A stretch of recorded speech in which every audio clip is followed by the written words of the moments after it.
for being here. We have passed out a sheet with a number of events that the Boise Center is sponsoring this semester.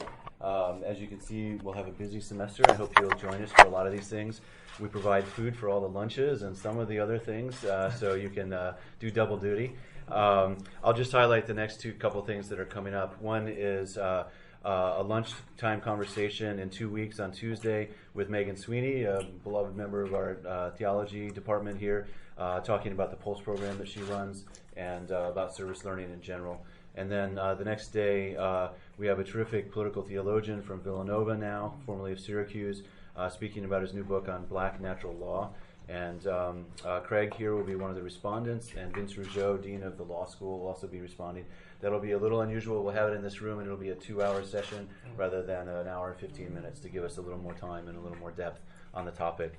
And then, as you can see, we just have a ton of other great things going on. I'll also highlight, for those of you who are faculty, and everybody here actually, on September 28th, we have a very student-oriented conversation that's going to be more of a town hall type event, featuring a panel of students and a room full of students, we hope, talking about millennials and their sort of toxic political discourse that's going on, how we square that with ethics, with Jesuit principles, with concern about civility, but also righteous anger and prophetic witness and all the sorts of things that are going on today. So I hope you'll help us spread the word on that. If you could turn off the ringers on your cell phones before we get started.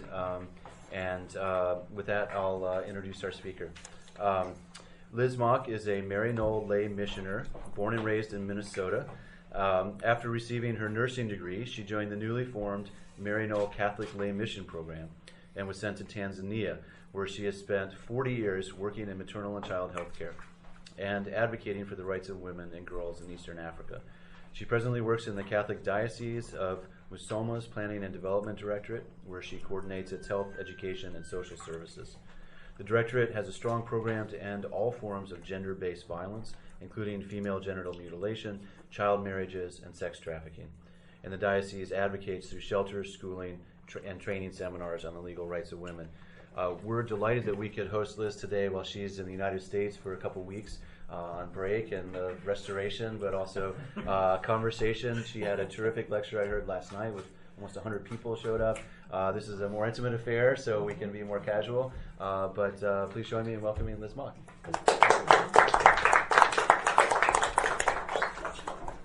Hi, we've got food, Carrie. We've got food in the other room. Carrie, you're right here. Please. No, You sure? Yeah. Well, after you speak, we'll introduce ourselves so that you know who you're dealing with questions. Who you're dealing with. Would you rather do it? No, let's go through Would first. you rather do it beforehand? Yeah. All right, great. Steve, Steve, why don't you start us off? I teach moral theology at Boston College. Oh, I should tell them. You know that. I'm Steve Pope. I teach moral theology at BC. And Liz is a friend of mine. I'm really glad she's here. My name is Craig. I'm learning to teach moral theology at Boston College. I'm a grad student. And, I'm Marianne Lockery at the Centre for Human Rights and International Justice and Social Work. I'm Dominic. I'm a senior theology major, and I took a course called Women and Gender in Islam for comparative theology last semester, so I thought this would be interesting. I'm Tom. I'm the graduate student, research student this year for the Boise Center, and I'm finishing up my PhD in theology. I'm Ryan. I'm a senior, undergraduate senior, and I'm an undergraduate research assistant here. I'm Obi, also a junior undergraduate research assistant here at the Boise Center. I'm Sarah Hood. I work in the School of Social Work. Eileen Irick, also in the School of Social Work. Catherine Sharkrigan, former counselor to Somali kids in Boston Public Schools. I'm Suzanne Havalone, and I'm the events programmer here. Andrea Vicini. I teach at the School of Theology Ministry, Moral Theology. And I am Carrie Cronin. I work at the Lonergan Institute, which is connected to philosophy and theology. I think we're over at my office earlier. Okay. We did look in on you. Right. And she teaches a cult class on philosophy and theology to freshmen that have created many disciples. She has many disciples here at BC. Beloved fans. Yes. Right. Wow. So welcome. Okay, great. Thank you very much. It always helps to know a little bit about your audience. I have my notes here, and I kind of will follow them just because I can get off in every tangent in the book and start telling stories and stuff. So And I wanted to make sure I leave enough space for you, to have reaction and comment to. So, first of all, I'd just like to say I bring greetings from our children who have been subjected to both FGM and those sold into child marriages. That's a really important thing to do in Tanzania. We bring greetings, and I know that when I leave here, I will take your greetings back to them. And then they know that there is solidarity with them. So we're in the Diocese of Musoma. This is the northwestern part of Tanzania. And most of what I'm going to say is just coming from my own experience of working with these children. I am a nurse, and I went out to Tanzania many years ago to do maternal child health. It wasn't to work in this area, but this is where my life has led me. This is my what I do working with these kids is what I do for my side job. My day job is I work for the Bishop of Musoma. But this all comes under it, so it's helpful. So 40 years ago, I ended up in Africa as a young nurse and a missioner who knew little about the issues that we're facing in the world, that women were facing. So I had been through one woman. I had helped one woman in the United States for labor and delivery, and I ended up going out to Africa and doing labor and delivery. So it was a very steep learning curve for me, but I was quickly trained. My first 5 women, I had 2 of the biggest babies the clinic delivered that year, and 3 had the cord wrapped around their neck. I was probably my neck too, but their neck. And I was scared to death. It was really a baptism by fire. So my father is passed now, but he was a family doctor, and he actually wrote to me a letter early on in those first years and asked me if I had malpractice insurance. I just kind of laughed and said, "No, Dad, don't worry about it." I think I was too scared to know. But it was really the beginning of a lifelong commitment for me to the women in Africa. So one of my first deliveries that I ever did was a Muslim woman who we could not get to deliver. And we were about 50 kilometers away from any help. So we threw her in the back of an open-air pickup truck. My friend Mary drove the truck, and I was in the back kind of just holding her, talking to her, and we couldn't get the baby out, so I was praying. But all I could get through was, Hail Mary, Hail Mary, Hail Mary, Hail Mary. I couldn't go any farther. I couldn't remember any of the rest of the prayer. But I thought, okay, if I just keep saying Hail Mary, maybe God's going to hear me, right? So after about 10, 15 miles down the road, the corrugations of the road knocked the baby out and brought the baby out. It was a normal delivery after that. So we got this baby, and we had a safe delivery, and her statement to me at the end of it, which is I think the thing that I've carried in my heart all the time, is she said, "You were praying to your God for me, and your God really listens to you." And I have to say, in 40 years of working, I really have been through some traumatizing times and everything, but I do feel that all through that God has listened, and I felt that presence. I learned many things about women's reproductive health care in those beginning years. I learned, as most of you already know, and everything you've read and researched, is that women do most of the work in Africa. It's all the child care, carrying water, farming, searching for wood to cook with. We all know those stories. But I was living it. I was in the reality of it. And it was new to me, and I was overwhelmed. I was overwhelmed with the way women were treated. It was horrible to see some of the things we saw. And they had very little help from outside. And then when it came to their delivery, they didn't have the right to make any decision as to whether they wanted to go to a health center for delivery or not. That was made by the woman's husband or the mother-in-law. So they didn't have that choice. So in reality, 23 women die daily in Tanzania, and that's today, from birth-related complications. We're still losing that. So think about it. That's almost 1 an hour. It's 161 a week, and on to 7,000 something, So let's fast forward now to 40 years later and where we are. Right now, what we're dealing with is many complex, harmful traditions, which include FGM and child marriages. They're not new issues for us, but they're issues that are finally coming out from behind a veil. They're things that have been happening traditionally for a long, long time, but we never talked about them. Think back to your own lives, the secrecy of some of your own family traditions and that. In Africa, that's what it was. If a woman was undergoing circumcision, it was a quiet thing off to the side. If a girl was sold off, she was sold off, gone. So they're hidden away, and it's for things like FGM, it was considered a rite of passage for the girls, and it still is. They have to go through that to become a woman.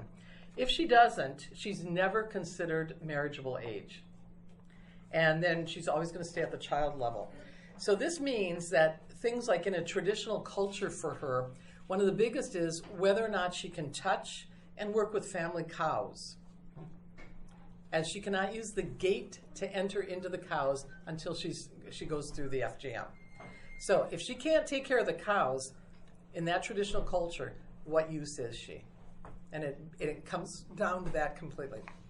So FGM is a rite of passage for our young women in the diocese. To just understand it better, 23 of 31 of our parishes in the diocese have FGM being done. And it's a pastoral issue for us, and it was addressed at our first synod, which we held in 2014. And we actually had a couple women speakers that are working in the diocese on it get up in front of the 250 plus people that were at the synod and actually talk about it. And many, think about it, 23 out of 31 parishes, we had a lot of people from all those parishes. So our bishop began his challenge in 2008. And he was sitting at Mass, probably up on a little bit of a stage, and he had an American priest on one side and an African priest on the other. And they had been working up there forever. They were very comfortable with all the traditions up there. And just before he heads out to give the homily, he turns to the priest and says, I think it's time that we say no to this for FGM for women. And I think the two priests nearly fell off their chairs. They were stunned. You can't really say no to a priest right away, so they just said, oh, yes, bishop, or to a bishop, yes, bishop, yes, bishop. And he got up and he looked at the elders, and in a very nice way, he said, we have to end this. And it absolutely blew everybody's mind, because we've never had a bishop that took it on like that. So that was the beginning. Once he did it, then the rest of us can do it. So that really is what opened it up. So it's really the church. I'm just going to give you a little bit about FGM and what it is and how we're doing it. It's the partial or total removal of the external female genitalia. And in our area, that means they're taking the clitoris and the labia major and minor. And what they aren't doing is sewing it shut, as in pharaonic. So it's still very much filled with scar tissue at a time that a woman's going to be giving birth. It's done from birth to 18 years of age in our diocese. It's very common. It's one form of gender-based violence. And women who undergo this are at greater risk at all points. And so people that are working with the migrant women coming in, if they've got it, there was research in 2006. 28,000 women in 6 countries, the World Health Organization looked at it. And they said, and they could completely and verify that women will have an issue reproductively for the rest of their lives. And that means from the basics of having sex all the way to delivery and into their senior years. They will have problems. And it was the first time it was really proven. Before that, it was always anecdotal for us. So they're greater risk for obstetric fistula, which is maternal morbidity, the women that leak urine. It's done for a lot of reasons, but it is not Islamic and it is not Christian. People want to say it's one of those two things, and it is not. It is, and I would be very strong, it's both either cultural and it's control of women. A woman is unable to sit here and look at the men in this room without wanting to have sex with all of you. That's basically what it comes down to. Our cutting season is November and December each year. It's called forth by the elders. Boys are circumcised at the same time. You form a cohort. And once a girl is cut, she's marriageable age. She's ready. So our cutting is done between 13 and 15 years of age. So that schooling ends, they go into early marriages, and not just child marriages is another thing. This is early marriages. And early pregnancy is a result of much, and she's not ready for delivery. It has been known that if she's not cut, she's forbidden to marry a member of the culture, though we're working to change that by working with men's groups. Pascalia was a young girl that was told by her father that she had to go under FGM, and she knew that it meant the end of all of her schooling and that she'd soon be married off. So she made it to the bus stand in Musoma, which is a little ways out of town, but at that point was left alone there and had no idea where she was going. And it meant that most likely she was facing rape that night of all the men that are in the bus stand, and then the beginning of prostitution for her. I mean, that would have been the outcome. So We have counselors that go out to the bus stand and are watching for these kids because they know that there's obviously a look with them that they're lost. And Peter, one of our older ones, was out there and he got her into the shelter right away that we have. And she's with us. She's protected with us. We do not let her family know where she is so that they come and try to take her back out for FGM, which is what they'll do. So she's under protection with us, and the police are protecting her also. So we have to do that with a lot of our kids. Signs of hope with it. We have a rescue camp during the cutting season every year. Last year was 650 girls under armed guard. We have a year-round shelter called Jipe Moyo, means give heart, and we have both boys and girls in the shelter. We have a safe circumcision camp for boys. We want to work with that cohort of boys that are at that same age and teach them about gender-based violence and then get them to stand with us, and it really does work. But they also have a safe circumcision at the end of it. We're doing training and seminars. I'd like to say just a little bit about child marriages. It's deeply embedded in the Tanzanian society. And in Tanzania, we have one of the highest pregnancy and birth rates in the world. It's a way of securing financial security through the paying of the dowry. So a girl the parents receive the cows or the money for the dowry, and then that in turn is used for the young boys in the family to buy a wife. So if the girl doesn't get sold, the boys aren't going to marry. So you got to get the balance and all that. 2 out of 5 girls in Tanzania are married before their 18th birthday. And most young women, 23% of our young women between the ages of 15 and 19 have already begun childbearing. So Pendo is a young girl who was 8 years old when she was sold into marriage. And after 2 weeks of trauma, and really that's rape, she was assisted by a young woman who met her out on the pathway and saw her. And Pendo said, I cannot stay here. And this woman said, just go back in the house, I'll come back tonight. And she had been trained that we cannot take a child because we would be kidnapping. So we have to be very careful of how we approach this. So the young woman brought back the police that night, and the man said, oh, no, you misunderstood this. She is my house girl, no problem. And little Pendo at 8 years old, just in her own, she just looks at him and she says, but you call me your wife? And that's how they could prove it was child marriage. And he had told her that many, many times. You are my wife now. So she's 10 now. She's 2 years later. We've had to deal with a lot of trauma. We've had to deal with a lot of medical. The genital area was, she was raped continuously.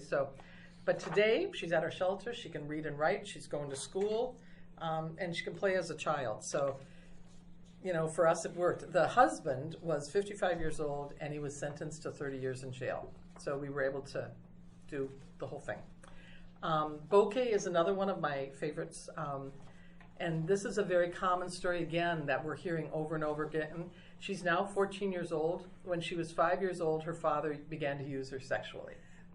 And so social welfare moved in after years of abuse and brought her to our shelter. And we have a great nun running the shelter named Annunciata Chacha. Love that name. And when Bokeh arrived, she'd never been to school. She couldn't read and write. She's been in the shelter now for 2 years. She's reading, writing, and learning. And she still has difficulties in the genital area. We're still having to work even 2 years later. So signs of hope with it. It's against the law in Tanzania, but it's difficult to enforce, as is FGM. They're both against the law, but it's very difficult to enforce. We have greater awareness because we're talking about it. We have the shelter. We have counseling. The Tanzanian media is more open and talking about it in public, so it's better. Get the word out there. We have new parliament provisions that make it illegal for girls in primary and secondary school to marry. So if a girl is in primary or secondary, she has to stay. And now we just need to learn how to follow that up better to make sure that they don't slip out. So we're working at changing attitudes and customs. So we do seminars, media, print, radio, TV. We're continuing to get the story out so that the veil of secrecy is torn apart and people can't hide behind that. I have been asked many times why I interfere in these traditions, especially as a white woman. And I just would like to say I work with a local African church, and they've taken it on. Everyone I work with is Tanzanian. I'm the only one working in all of that. I see myself as an advocate, I see myself as a grant writer, and I see myself as a humanitarian, just trying to help these girls get more respect. I do not go beyond what the diocese is already doing and speaking, so our bishop and everybody. So we're working hard to make these changes so that the girl child will be respected, have the right to education, have the right to avoid early marriages, have the right to avoid early pregnancies. I really believe it can happen in my lifetime because we're seeing so many signs of hope, and the veil is being torn away. Thank you.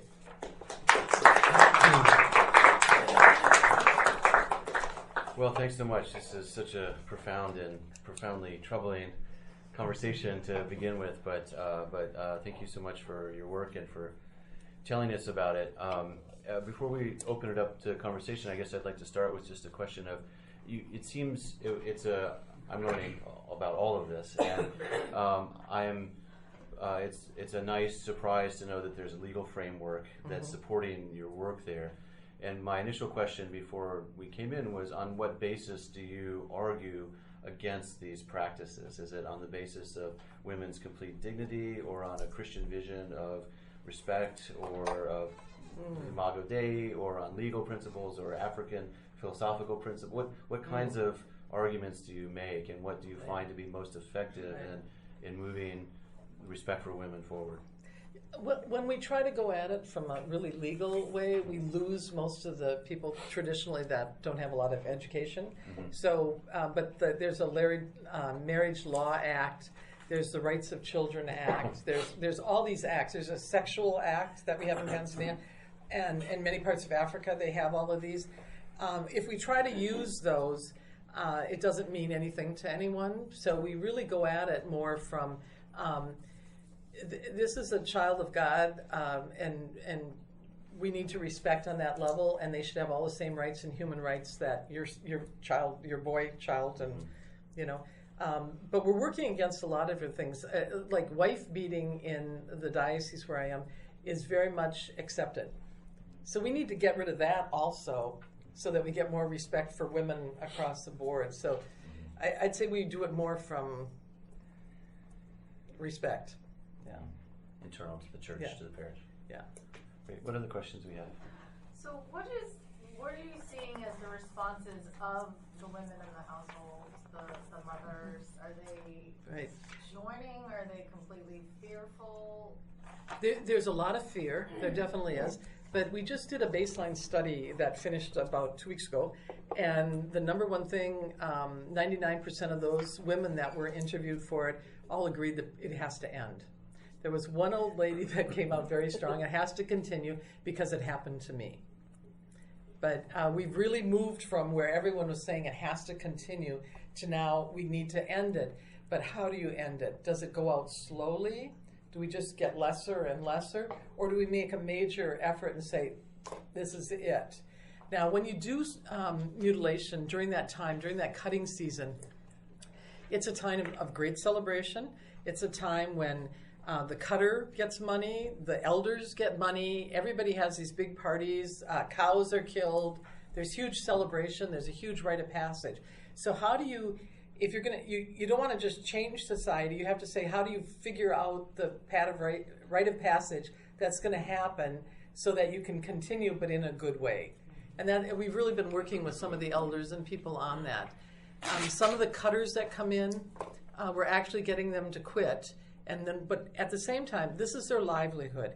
And if you don't help them, they're going to go right back to it. So we've been sending them to vocational schools and getting them to learn another trade so that you can say, no more of that, but you can now do this. And they can still support their family. So you just can't take everything away from people without bringing in another side of it. Andrea, thank you for your presentation. I was just following up. My question is on what you had started to explain. In other contexts, for example, with rite of initiation, they replaced the rites of initiation that were violent and hurtful, in this case for men, with other celebrations. So with alternative ways in which they keep the celebration, they keep the rites of passage, but there is not a threat for their health or their life. And so, working within that cultural context, did you think or did you try some ways in which, if you think it is a way to go ahead, as you were saying, would be possible to keep the celebration, to keep the economic aspects of the rites of passage, but without harming women?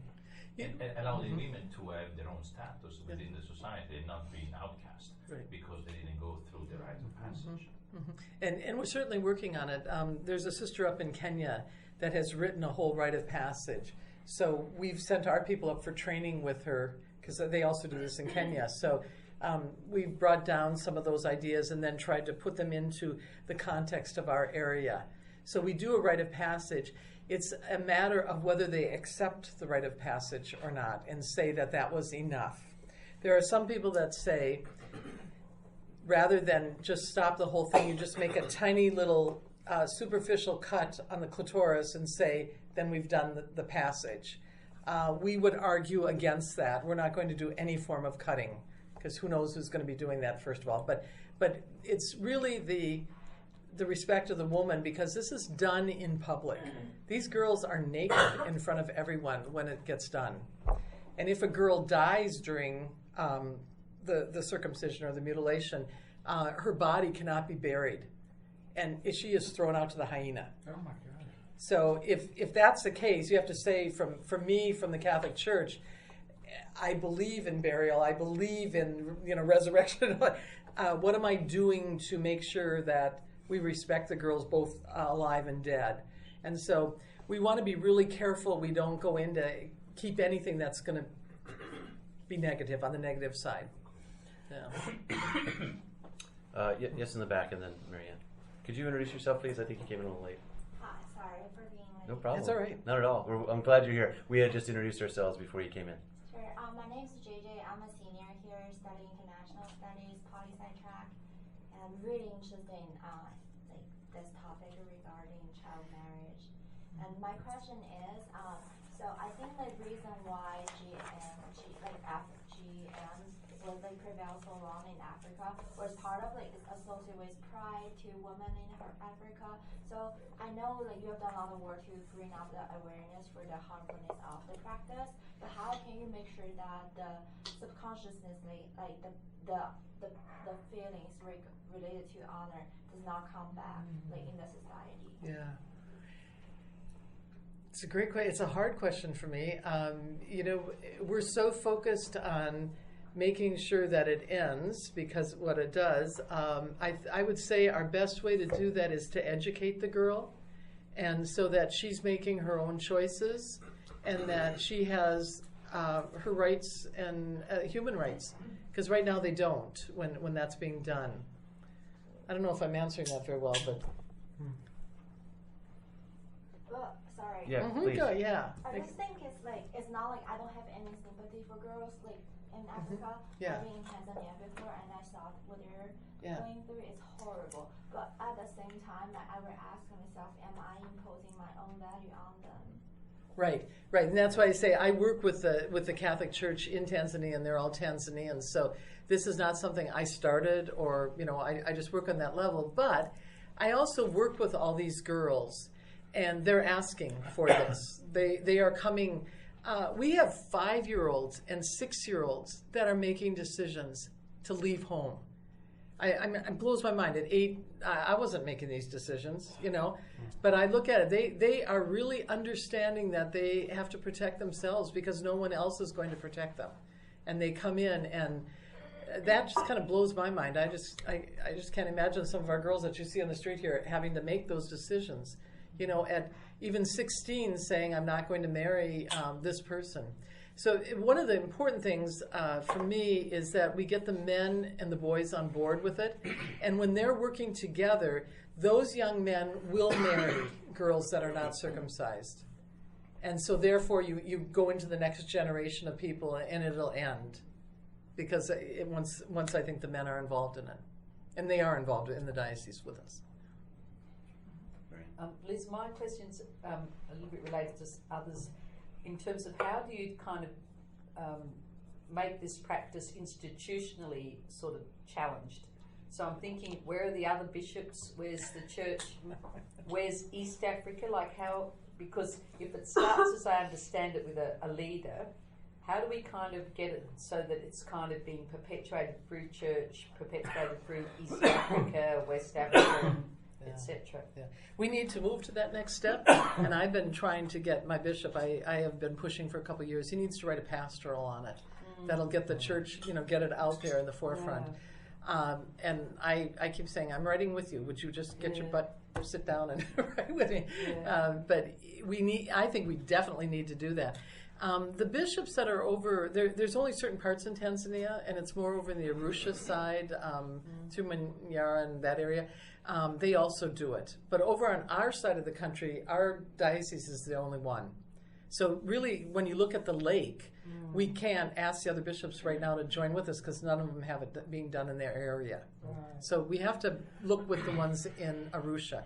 So what we've started doing is, as a diocese and as programs, we're connecting with people over in that area, and we're starting at the way I think we should is at the grassroots and connecting, and we can then get up and start pushing those bishops once we get people on the ground there that. But surely it is if you took it, if the bishops took it to another level about gender-based violence, it's happening everywhere. Yes, you're right. So. Yeah, we got to get those other bishops on it. Yeah. I have to say he talks about it in many places and tells what the diocese is doing, but I'm never at those bishops' meetings, which I wish I was. Yeah.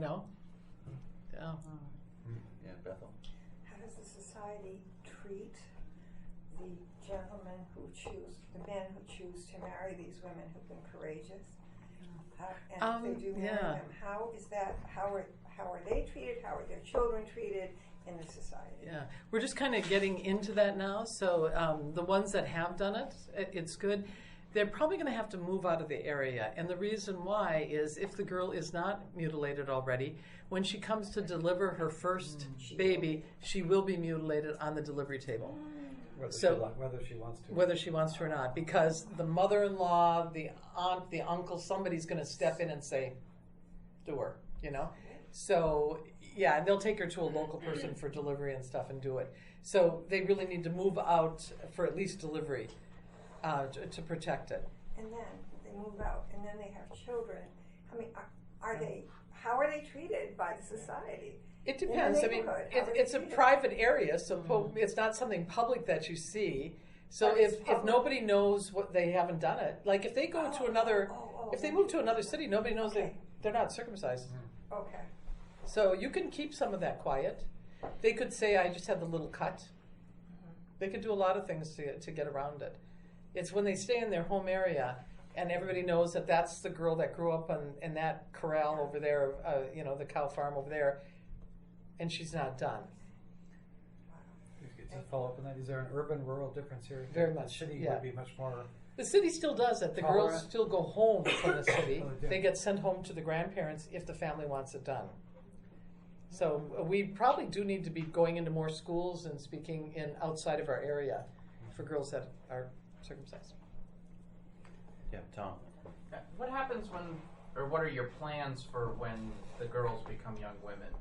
So if they're at a shelter until they're no longer of the cutting age, traditionally, what happens? Are they staying there forever? No, gosh, no. What do you plan on? Yeah. We're educating them right now, and if they haven't been to school, then they will do some type of vocational school so they have some skill.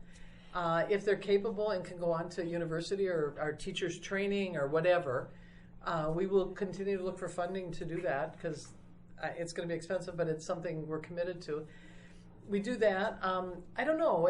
Somebody kind of asked this question yesterday at some point, and I just started thinking about, do we set up just a simple house for girls to live together until, once they have to get out of the shelter, they're too old? I don't know, but we have to start thinking.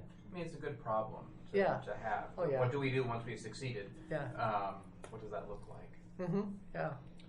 Suzanne and then Carrie. No, just quickly, I was interested when you said that the 55-year-old plus man who had married the 8-year-old was prosecuted and jailed. What are the repercussions legally for the fathers or the parents that then sell their child into marriage? Are there any repercussions? Yeah, you have to find them. Yeah.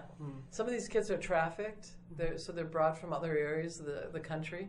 This little one came from way on the other side of the lake, Pendo. So going back and finding her family is very difficult, but we've heard that the parents were dead and that it was an uncle or a brother that sold her. So some of it's really hard to find, and you have to figure out how much energy you have and people have to go back and dig these people up. But or to invest your resources. Yeah, when we're in the area and we can catch the ones that are right there. Okay. Yeah. Cell phones have made all the difference in the world. We give out our number all the time. We have a couple of Sister Chacha and Mama Regina do these seminars, and they hand out their number right and left. It's like writing it in the bathroom here. You know, it's out there, and they get calls day and night from people, and they say, there's a woman being beaten in this village. What do we do? And we have a police gender desk in Musoma that we actually can call people on, and then they will send the police in that area because they can call from there and get the police. So, we try to follow up as much as possible and get help when we can, but sometimes it's too late. They either really already really hurt the person or they've moved the person out. Right. I'm wondering, in terms of the FGM, is it commonly understood by people that it has religious connotations? Is it presented? Is it perceived that way? Not in our area because it's not. It's social. Right. In our area, it's really a cultural thing. Okay. Very cultural. So, and people understand it to be that way. Like when you're trying to talk to families. Yeah. We work with everybody. We don't, and between our shelter and our seminars or whatever we're doing, it makes no difference what religion you are. Right. The ones that have done it the best are the Seventh-day Adventists. And I would say back about maybe 40, 50 years ago, they made a decision at one of their big meetings that they were not going to abide by this for their girls. And they just came out strong against it. And their girls are protected. They know they're Seventh-day Adventists. They don't touch them. I want to say, how come we can't get the Catholics to say, or the Muslim or whoever, the Lutheran, and get those churches to stand up and say, you can't do it. But, it's very difficult for a bishop just to stand up and think everybody's going to follow him. And my bishop often tells me that. He says, listen, I'm not God. I can't get everybody to do what I want. I can stand up and say, I can try. Not God can. It's true. So, but he's right. If he said, any girl that's circumcised from now on, parents are going to jail or something, they wouldn't abide by that. You have to bring people through a process to get to the point where they stand up and say no to it. So, and that's, I think, what we're in right now is a process. We're at the beginning of it. We're early into it. We've got a lot of things in place, but we still have a heck of a lot of circumcision going on. And it actually is going underground for us. So we have to be very, very careful that we can keep getting into these areas and keep working with it. Yes, I mean. So aside from the church, have any other organizations assisted you, or maybe like Human Rights Watch, expose this further? Or related to that, how can students really be activists on this and help? Yeah, human rights is very much involved. All the churches in our area are involved at different levels, which is good. We get people together and talking about it. Some churches are stronger. Some churches I think have better advocacy and they know how to do it better. So some of them are not moving as strong, but one of the Protestant churches has a really good shelter for girls out in another area that has a lot being done. I'm really thrilled now. I tend to go out there and just visit so that I show my support for them, even though coming from the Catholic, because I think that's the way you all work together and get something done. So. Students, I think it's certainly awareness, and aware in the migrant population here in the United States. It's happening here. It's not just overseas. It's happening here. I come from Minnesota. We have the largest Somali group. Truly, I have spoken in classrooms where I have 4 girls in the burqa, fully covered. One, I couldn't even see her eyes. It was unbelievable. As I said last night, I pray before I start. I pray that they're open and that I'm open. That I can, whatever I say is not going to stop them from listening to me, and that when they ask the questions, can I be open to hearing their response to me? Because it's really frightening to stand up in front of a group like that and know that probably, if they're all in that, they're probably circumcised, is my experience. So, yeah, it's just speaking here. It's coming to places like this and learning more. How do guys, you talk with men about this, and how do they see it? In Africa or here? Africa. Oh, we do. They're all part of our group. And they're in favor of stopping. Yes, yeah. Once people are educated, once people start hearing and realize what it is, we talk about the health consequences. We were sitting at a big seminar. We had an older man, and he sat through the whole seminar, and finally he said, I just don't understand what you're saying about that my wife could be hurting. What? And we said, well, tell us more. What does that mean to you? And he said, well, she cries every time we have sex. And we said, through all your years married? And he goes, yeah. And he says, am I hurting her every time? And we said, most likely. We said, what did it mean to you? He says, I thought she was happy. But no, she was hurting. So it's like that day it was like this light went on in his head, so that's the way we have to keep bringing it up out there and talking about it and getting people on board. Have you ever felt physically or psychologically threatened in the work that you do? Not too much, because I usually travel with Tanzanians all the time. Mm-hmm. But if I drive through the area when it's being done, they're all on the road. Hundreds of people, and most of the guys have chalk all over their faces, and they have knives this long, and they have spears and everything. And so I never sit in the front seat. I don't want my face. That's what they say. I sit off to the side and sometimes kind of go like this. But and they're usually smoking something. There's a little marijuana up there in that area, undergoing that. But it's really unbelievable to watch the girls walking home from it and the blood just dripping down their legs. And you see it. And they are ready to fall over. And, they're just encouraged to keep walking. And, you're strong, you're a woman, now you're a woman, so you have to do this. So, yeah, because I'm with the local church at almost all times, I don't really feel the fear. Ryan, did you have anything? And then Dominic. So you had mentioned that some communities don't do this at all. Right. And I was just curious, is there any kind of determinant or factor that influences whether a community will do FGM, or is it a level of remoteness or anything, or is it just kind of arbitrary? Great question. Some of it is remoteness, I think. Many of the groups that do it in Tanzania are over on the Arusha side, and our side are cattle herders, and it is much more remote. A lot of lack of education. There's a strong polygamy in the area. Men can marry many wives. That's all those things. Can I just have a follow-up question? Is it diversity within ethnic groups, or is it that some ethnic groups practice it and some don't? Oh, it's definitely not practiced by everybody. There's only 15% in Tanzania. In Kenya, it's about 55%. But are there groups within an ethnic group that don't practice it and some that do? That's my question. Yeah, I'm trying to think in our area, the main ethnic group that does it is the Kuria, and it's all the sub-clans of them that do it also. But there are a few clans in it that I've heard have quit. So it can be done. I think it has a lot to do with the elders in your area. If they kind of say yes, they say no, whatever. Yeah, very influenced by that. Dominic and Marianne. I was just wondering how we could increase awareness in American Catholic parishes, because I went to Catholic school in my life, elementary school and high school, and I never spoke about this. And I just learned about this last year, but a lot of my friends back home in New York aren't studying theology or not too involved in their faith as much as they should be. But I think if we let people know about this early on, maybe they'll be inspired to get involved in lay ministry. I'm going to throw it back to the group because I'm, lay ministry. Yeah, we got to get people speaking more. I mean, that definitely. I was going to say about the gender stuff, I think you could all answer that better than I could.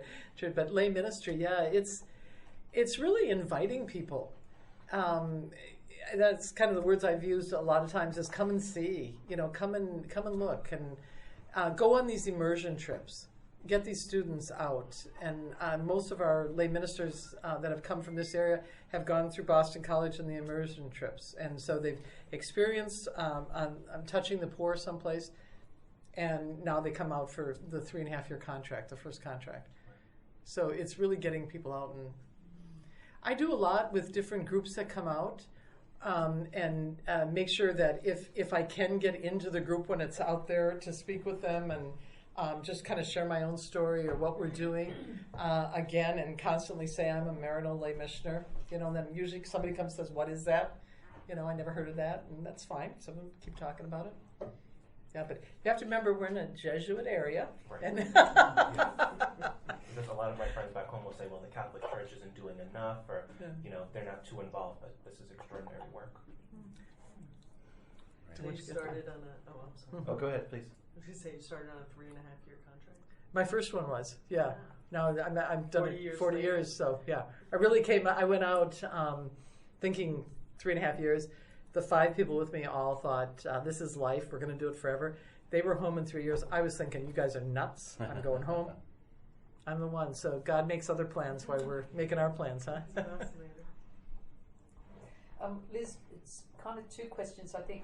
One is about some of us in this room and others, of course, were involved in how an international campaign to end child soldiering, for example. And it's a bit the question, like, what can we be part of? So is there a kind of a momentum for an international campaigning where some of us who are sort of arm's length can actually play a role? And secondly, and I don't know that it's my ignorance, but like, is it helpful to put FGM and child marriage together, or are we looking at 2 related topics or 2 different topics? You know, I'm just trying to understand that bit as well. It's 2, they're related, but they're different. So they do need to be separated out if you're doing any of these projects. The UN had a huge project the last couple of years on FGM to end it. I don't feel it got out to the masses in the same way. But I know a number of years back they had one on obstetric fistula, and I was very involved with it. I mean, I came back here and spoke at the UN to different groups and stuff. So they were much more out there. The FGM one's been going on, but I haven't heard much about it. So, but it would be the child soldiers, same thing. But think of the link with the child soldiers. All those girls that were taken have all been child marriages with the military. So they're all linked. And so how do you keep bringing it into it? I guess maybe it gets too complex for people. That's what I'm trying to understand. In one sense, I'm trying to put it like a gendered analysis as to why one there's international child soldier, there's the one about children in detention, but once you get to FGM, you've moved into a woman's role, a woman's agenda thing. I'm wondering whether there's a reluctance because of the area of sexuality, of gender, that doesn't have these go. And the one that you mentioned earlier, the medicos led that one, and it has, you know, so kind of just trying to understand why some campaigns might be sort of more able to take off than others. But I mean, I don't know the answer. I'm just trying to think about it. Sometimes I think it's also the tradition, and I get that thrown at me more than anything. Is how can you go in and change tradition? Yeah, and I think that was the question. And it's right. I mean, in many ways, it's right. I mean, we have to be very sensitive to that, but you have to be working with the people within. But yet, on this side, we need the advocates on this side that are going to help us do that. You know. But getting involved in any of these, just learning more about it, and there's so much interconnectedness to me. It's hard to sort through it. No, thanks, Susan. Yeah, let's do one last. Carrie. The last question, but you could answer this either in terms of being a lay missionary or in terms of working with these sorts of issues. What would you say are the 3 or 4 top mistakes that people make in trying to address these issues, or in being a lay missionary? Wow. Yeah. Do I have another hour or what? We'll let you listen. 7-part question, 7-part answer. Yeah, 7-part answer. Because we have a lot of students who go and do maybe a year with JVC or a 2-year with international JVC, and, or former students who are with the Maryknolls. But and I always want to say to them, good luck and don't do this, or I mean, Luck and learn. What are the kinds of mistakes that are sort of you make in your first when you're out there contract? One of them for me is kids come out and they want to go to the level that I'm at right now. And I'm 40 years to move to this point where I'm at. And that's taken a lot of blood, sweat, and tears to do that. But there are many areas for me that they should be starting at, which is just be with the people. Listen to the stories. Listen to the girls that have fistula or these girls in the shelter. And just come and start working with reading and writing, help them move forward. Now, it's not as maybe glamorous, and people want to get into all the, I also, if you look at everything as how good is it going to look on my resume, boy, that irritates me. People come out and say to me, I need to do this so that my resume looks better. And we'll say to them, we'd really like you to work in this area. You've got the skills for it. Oh no, that won't look good on my resume, but I need to do that. And you go, yeah. So I've seen that. Marianne, you must have some too from people. I love your first point. I think it's brilliant what you said. Don't get to where I am immediately, But I think I was concerned when you spoke earlier about when we spoke about emotions, because I have really mixed thoughts about short-term emotions. So when you said that, I thought, oh, there's a positive to an emotion, that they actually see something that they can return to. But I'm really often concerned about the debriefing, because I see kids here with CVs and they'll say, oh, and I've worked in the Philippines, or I've been here and I've been there, and it's been for 2 weeks. It's like, you've got that on your CV, so it's kind of the humility bits where I'm kind of. I agree with you. Debriefing is really, really important in working. I think you have to work with people all the time. I ran a guest house at one point in my life. I had a full-time job too. I don't think I've ever done anything without the side jobs on it, but I was working at this huge hospital at Bugando in 800 beds, doing all this other work, but I brought in visiting doctors. Well, I didn't. The hospital was bringing them in. But they stayed with me, and they ate with me every night. And so every night, we basically spent dinner debriefing what they had experienced that day. And they probably didn't really get it because they were just there for that month. But for me, it was, night after night after night of debriefing these people from what they had experienced that day, or how the trauma maybe of whatever the medical was going on that day. And I really, at the end of it, people, after they had been gone a while, would write back and say, those evening meals got me through it. So it was a very conscious point on our side to do it that way, but most times people didn't know we were doing it until after. So it's really important to have someone with them to walk and accompany. I push kids to journal through whatever they're doing. You've got to be journaling. You've got to be writing it down. You can go back to it later and say, what happened in this? I also tell people, don't give up your hobby or whatever it is if it's you're capable of doing it. I learned to paint. I watercolor, I oil paint because of my post-traumatic stress that I went through from living in the Sudan in the war. I had to bring out that side, So bring out your creative side, but keep doing something so you don't leave here and leave everything at home. Read. Some of our young lay missioners come out, they don't read anything. I'm handing them stuff all the time. Others come out and I can't get them out of their book. They're kind of like me, which is great. But, you need to be reading and keeping up on, what's happening. Can I just add an unsolicited point, which with our undergrads here especially, You don't have to, it's not either become Liz Mach or nothing. And I think there's this messianic view that you're going to go in and you're going to do an incredible thing in 3 years and 6 months. And if you don't do that, you might as well just forget it and go to Wall Street. Because there's a lot of ways to help. There's a lot of gender-based violence here. There's a lot of consciousness raising here. A lot of work needs to be done here. And you got to figure out where can I do it effectively. And it's not for your whole life, but where can I do concretely the good possible to me? So anyway, some people hear you and they want to go, I could never do that, back to accounting. And it doesn't have to be either or. And just jump in. I often tell students out in Minnesota that if you're doing nothing here, you will do nothing overseas.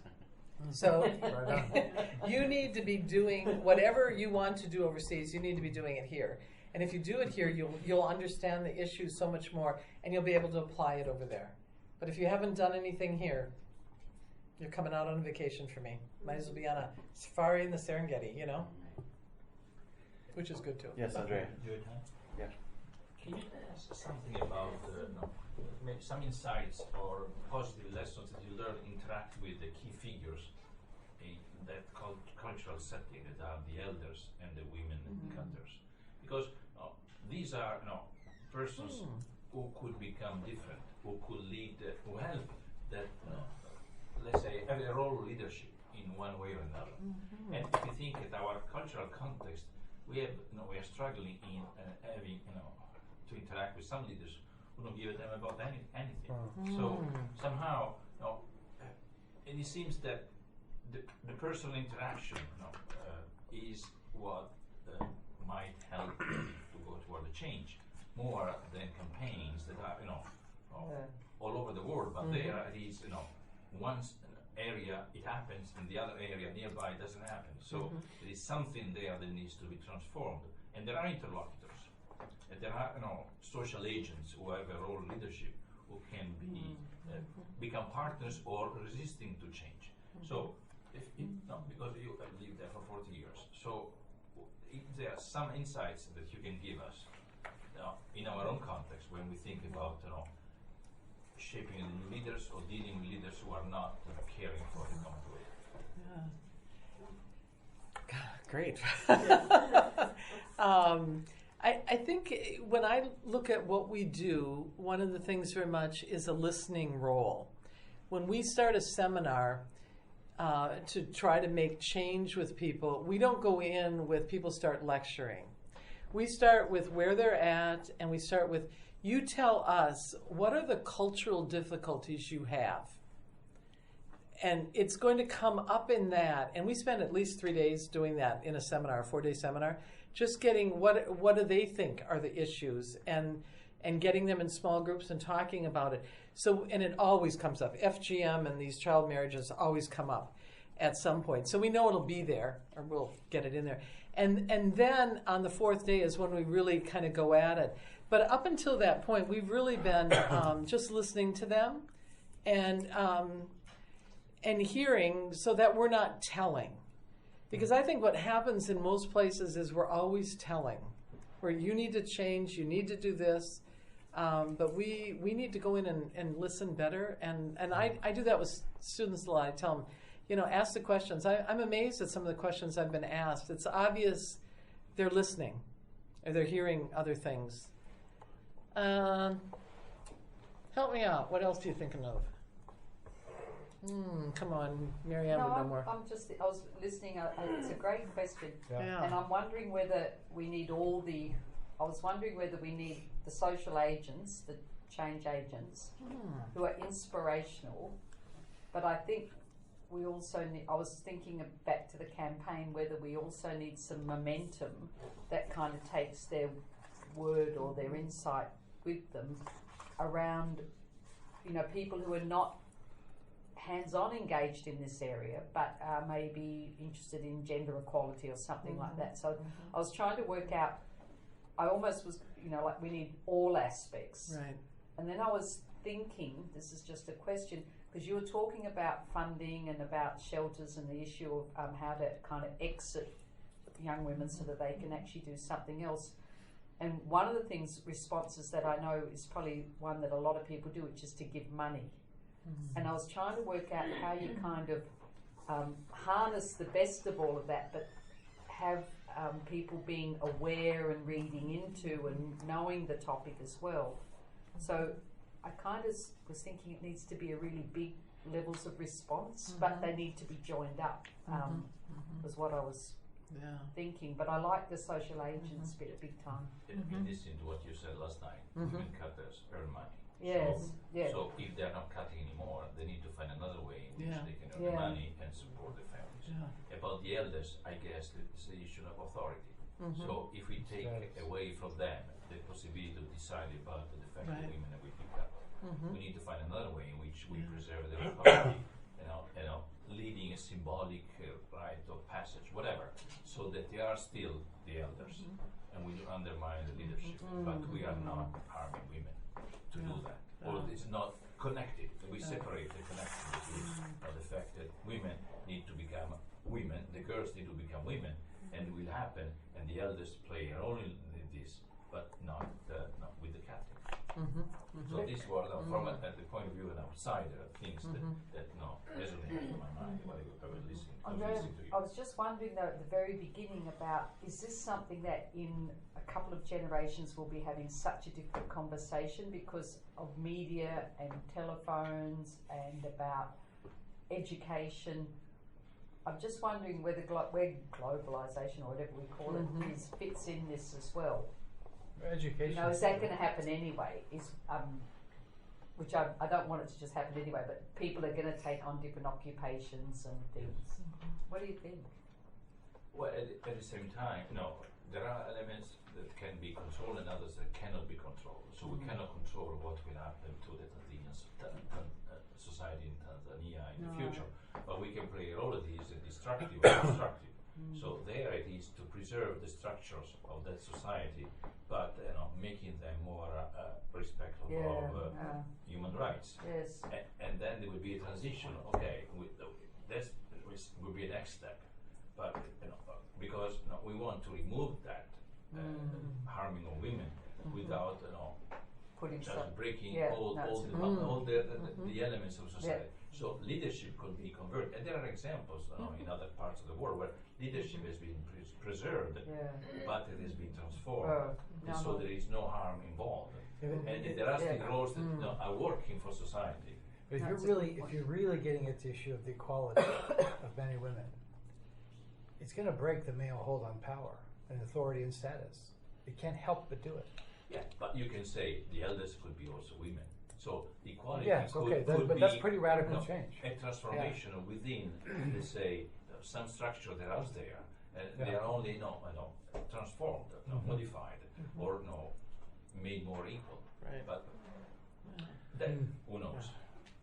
Well, this has provided a double conversation here between an extraordinary conversation about your work in East Africa and about FGM in particular, but also a marvelous conversation about social change and about accompaniment and best practices. I just want to remind you we've recorded this and we'll put the audio online in case you want to store this in your memory banks or use it to inform yourself or re-inform yourself or inform your students and colleagues as well. But most importantly, we want to thank you, Liz, for the work you do and for being here today to share it with us.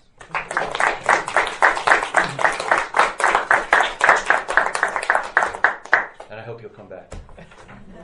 Thank you. Thank you all. There's food in the kitchen. Thanks, Sarah. Of course.